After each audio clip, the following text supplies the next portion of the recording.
Hi everyone, I have just received the sweetest little mail through the post and I thought I have to come on and do a little bit of a show and tell.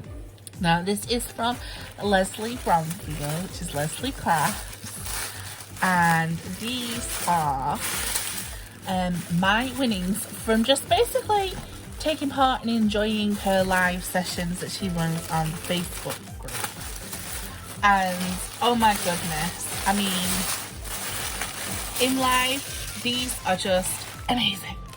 And she sent me this gorgeous little Disney card, and normally I keep messages private, but she said, you know, thank you so much for your help with the group. It means a lot, and it means a lot to be part of this group, Lesley. It truly does, because you just go above and beyond for everyone. And if any crafter out there is ever, you know, stuck, or, you know, can't think of any ideas or needs a lesson, tutorial, whatever, Lesley is always the first person to jump in and help, and she just totally goes above and beyond.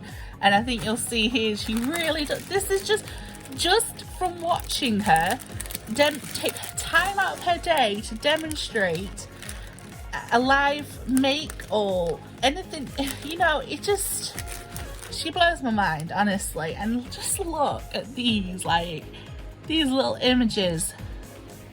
They're gorgeous. I cannot wait to play with these. I love them so much. I love that, them wordings. Shakers, even shakers. Oh, I'm gonna have so much fun. Thanks. I mean, just saying thanks is not enough, because this is amazing and it just makes you so happy. You get this through the post. I mean, this isn't even a swap, this is a giveaway. And all I did was take part and chat to my friends, meet new people on the Facebook group. I can't believe it. Lovely shakers. So once again, thank you so much, Lesley. This means the world to me, and you are just an amazing person. Bye.